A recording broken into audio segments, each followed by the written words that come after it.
The Ash, Luttsy and Susie Snackbox. Now, for the married people here, which there's three of us here. Present. Mitch, present.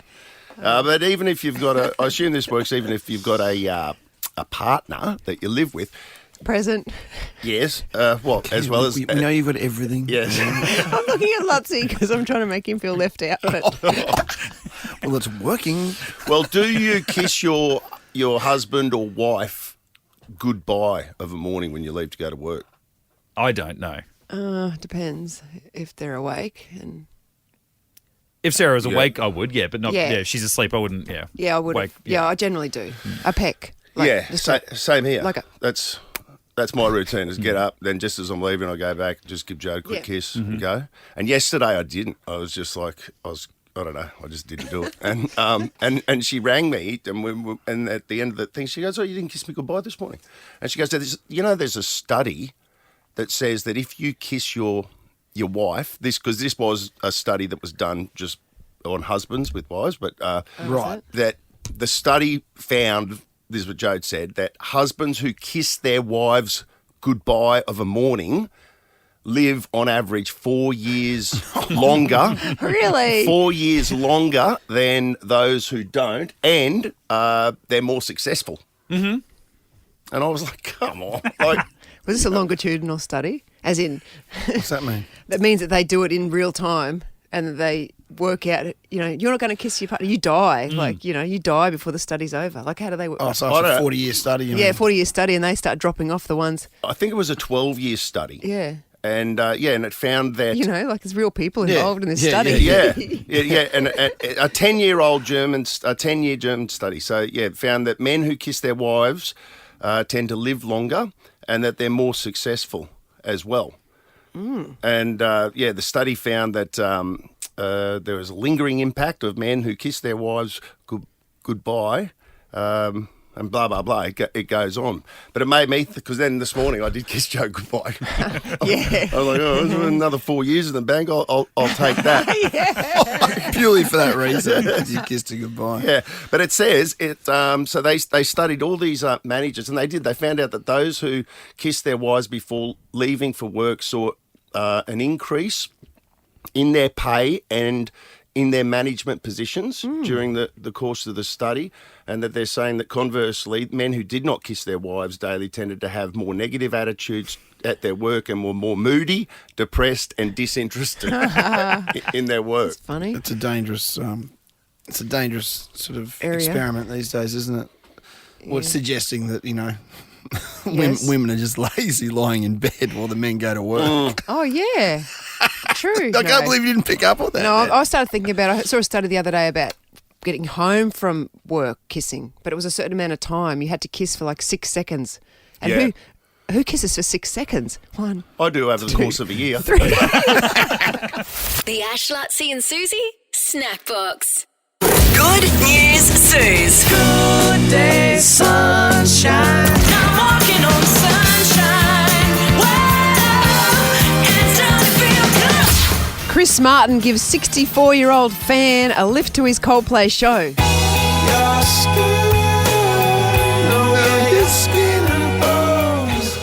Skin and bones. He sang that to him on the way. To the elderly lady. What happened? So Sandra Glenn, 64, she's got osteoarthritis and a dodgy right hip. She was walking to the... Did you play Skin and Bones then as a joke? Or No, got osteoarthritis? I don't pick the music. That's funny, Dylan. Well done, Dylan. Oh, gosh. Anyway. What is a skin and bones? Anyway, Skin and bones. Sandra Glenn's got a dodgy right hip, and Chris just happened to be driving past, obviously in his limo or whatever, and saw that she was struggling to walk to the concert. How did he know she was going to the concert? Was it obvious? Was she near the stadium? She might have been wearing a shirt. Yeah, I don't know. It doesn't say that. Shirt. He just said he stopped his car and said, "Do you want a lift?" And she said before the car arrived, she'd considered going home because it was too hard to get there, and she was going to watch the performance on sounds TV. like bad planning on her behalf. If you ask me, but There's a few questions around it, isn't there? There is a bit actually. But anyway, nice work, Chris. That's it. Good news, Suze. Sorry, I'm just burping up my baby. She just actually regurgitated a bit of her burger, and it landed on top of her burger. Oh, that's disgusting. That's what I was vomiting at when it started. That's disgusting. Don't say that out loud. Oh, yes. Gaslit. I'm the problem. Takes one to know one. A 12-year-old prodigy now has his own piano thanks to his community. Is that a piano? Something. Actually, is that? What is that? Well, it might be what he learnt on. Jamie Wolf.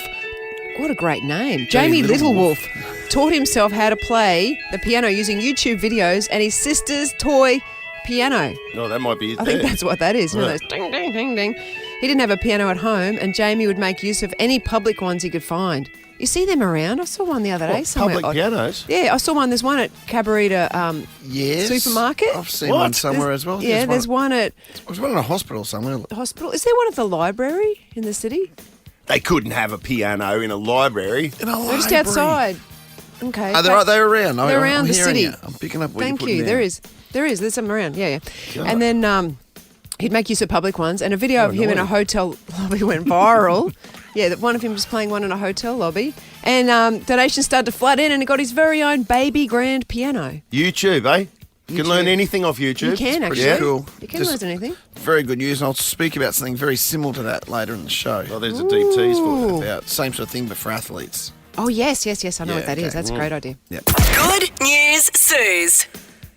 This is inverted commas. Library of Things lets you borrow whatever you need without buying it. Library pictures of the quickening canoe. Yeah, it's a new. Oh, Yeah, what is that? Arctic monkeys. the monkeys. It's a new phenomenon. Phenomenon.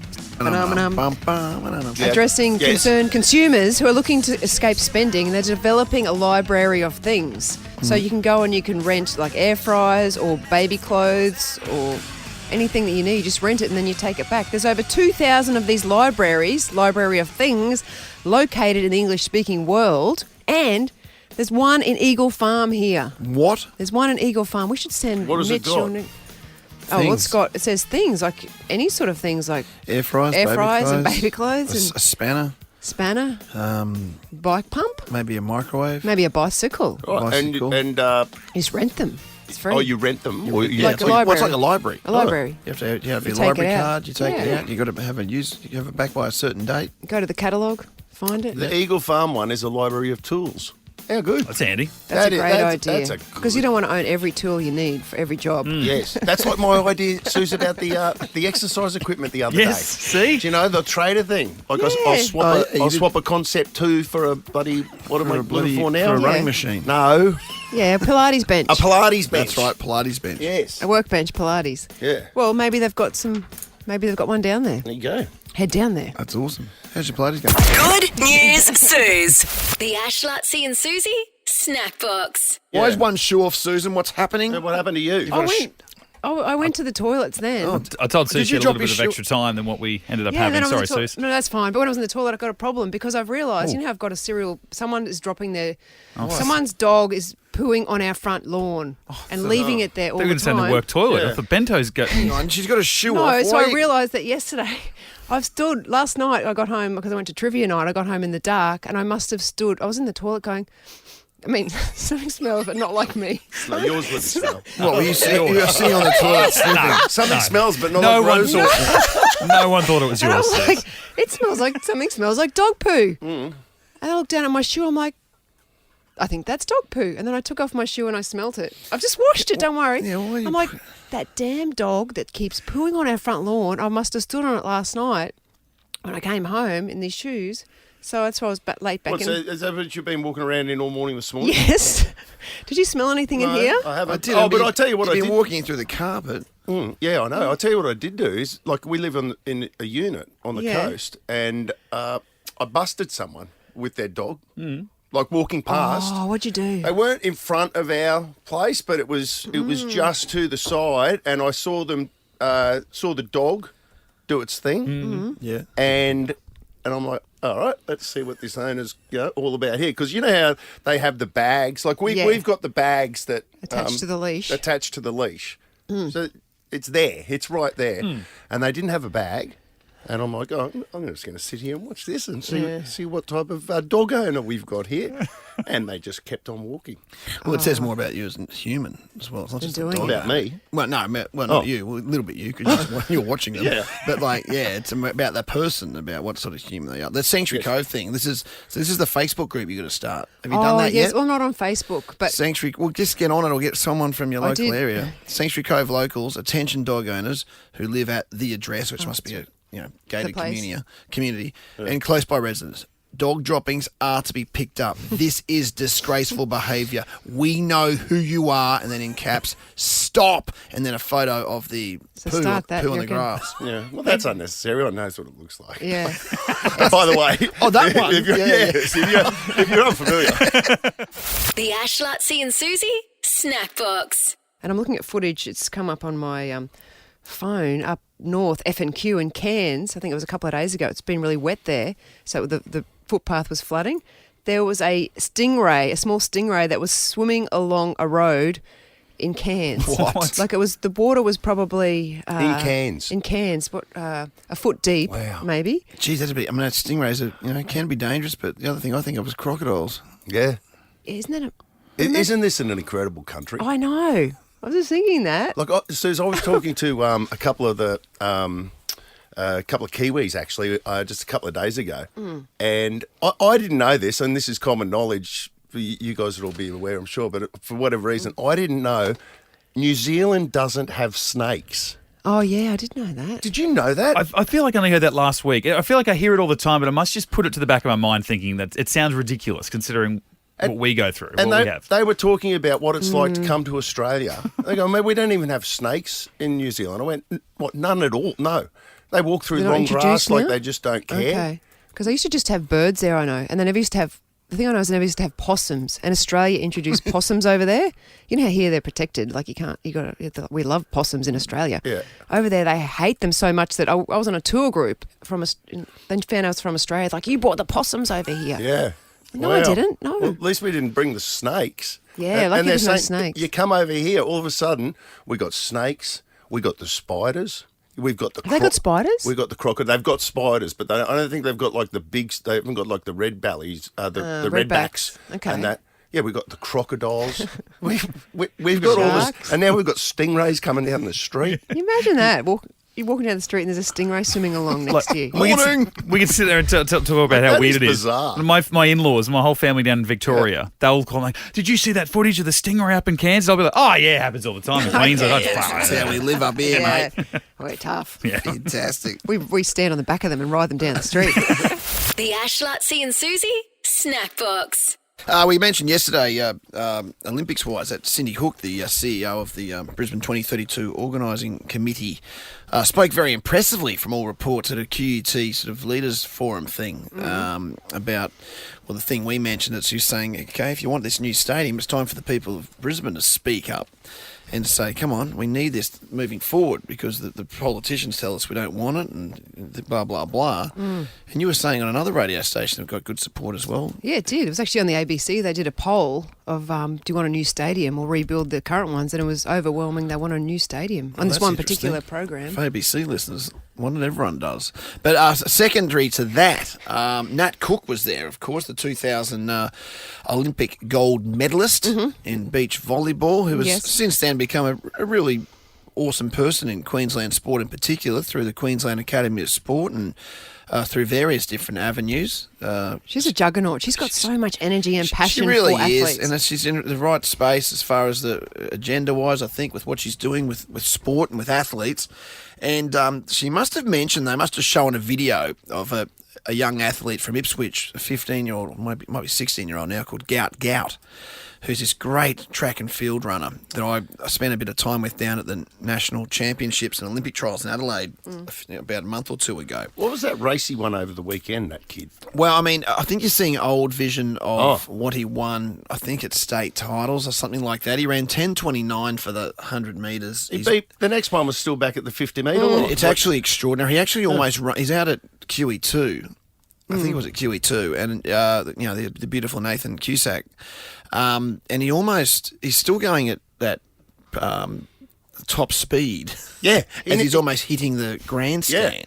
Like if he had to run a 200, he would have run a bloody quick 200. Yeah, it's true. Just to slow down. It's Usain Bolt like. And he runs it. His 200 is actually phenomenal. I think he's run 25 or something, 20.5. Like, he's a only school kid 16. from Ipswich. He's still at school, is he? Yeah. He's a big boy, Like- like muscly, strong, isn't he? Like, And if his trajectory continues, like if you look at other athletes at that age, you're looking at some truly world class performances and almost Bolt-ish kind Would of he things. will he make Paris?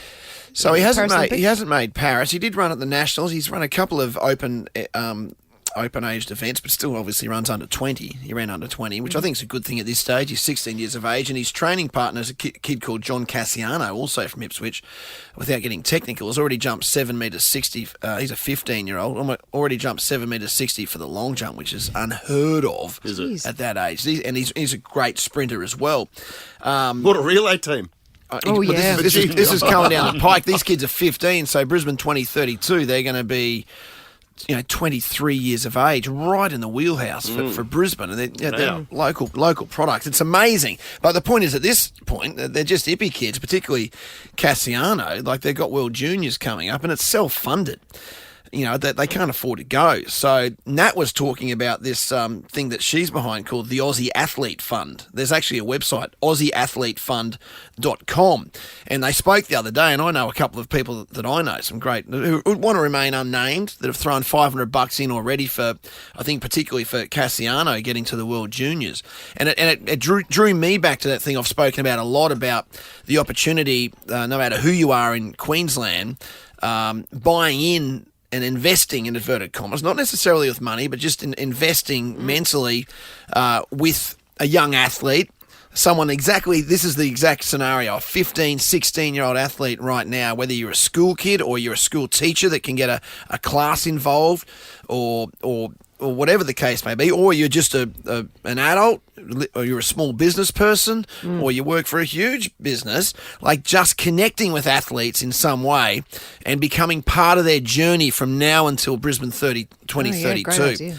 And I've said this a lot, but in my lifetime, not even my career, in my lifetime, some of the most amazing, I get goosebumps thinking about it, some of the most amazing things I've been lucky enough to be a part of is that evolution of an athlete from becoming a young school-age kid and reaching their dreams. In my case, mostly it's been dreams in the Olympic form, in track and field. And to just play a small part of that is just the most incredibly powerful. It's like a superpower that we all have in the lead up to the 2032 Olympics. So this is one way that Nat Cook is actually finding a way that you can actually be part of the journey. It's called AussieAthleteFund.com.